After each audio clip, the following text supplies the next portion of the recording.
The multi-class race organized by TOGA Motorsport in SPA was fun and adrenaline-filled. With a total of 53 participants divided into GT3, GT2, GT4, BMW M2, and Porsche Cup, Gabriele starts in 34th position with his Porsche Cup with lighting McQueen livery after a qualifying session chasing Amour and Fever of the Phoenix E-Team Racing, recording a time 1 second slower than their French friends, but enough to place themselves right behind them on the grid. Caution at the start pays off. Gabriele avoids an accident at Eau Rouge, which allows him to gain 5 places, passing in front of Amour, who however attacks him at Bruxelles, regaining his starting position. We get to turn 11 when the miracle happens. Poulier in the Ferrari 94 delays braking for turn 11 and hits Gabriele, who somehow manages to avoid the skid and continue his race, but losing about a second on Amour, his category rival, who preceded him. The GT3 drivers attack aggressively to recover the positions lost due to the accident at Eau Rouge, causing further losses of time, but they move forward. Coming out of turn 16, Amour goes wide, outside the limits of the track, and loses some time, allowing Gabriele to regain around half a second.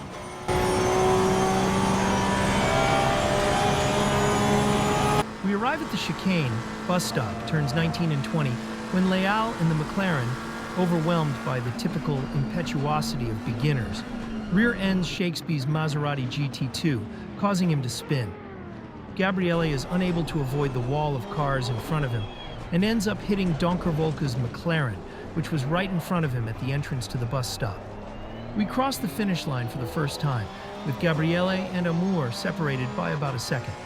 Second lap, Amour's superiority over Gabriele is evident.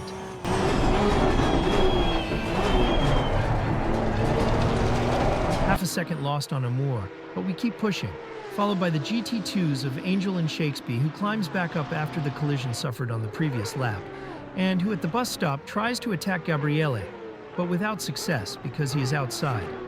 The battle between the two continues, but the superiority in acceleration of the GT2s means that Shakespeare takes the lead at the end of the Kemmel Straight. But Gabriele is unable to avoid the contact with the rear of the Maserati at the entrance to the first of the Les Combes, causing it to end on the garden. No damage to Shakespeare, who returns in front of Gabriele's Porsche, but loses control by jumping on the curb, thus losing his position. Shakespeare smashes Gabriele, but the two continue. This benefits Amour, who extends his distance from Gabriele by another second, who, aware of his inferiority to the French driver, decides to give way to Shakespeare, widening before turn 13 to make it easier for him to enter and overtake. The fun continues with 2 GT3s, Culper's Porsche, and Jones's Ferrari, pseudo racing team, fighting for position, right behind Gabriele, who doesn't want to fight with them but can't slow down so as not to lose too much road on the rival Amour.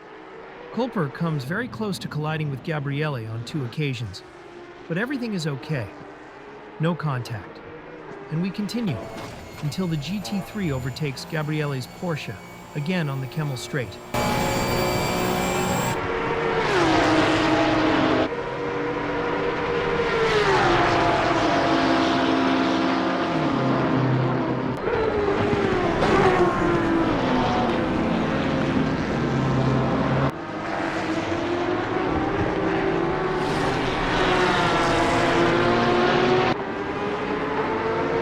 Gabriele arrives at the mandatory mid-race pit stop.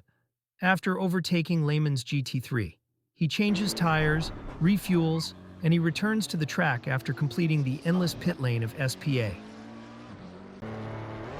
Half the race all alone with no battles, and we end up with Gabriele in P21 overall, and P2 of his class, 20 seconda behind Amour, who preceded him by 20 seconds. He lapped 1 second faster than Gabriele, and the other 2 Porsche Cups of Fever and Pauli in P3 and P4 respectively, behind Gabriele by 40 seconds.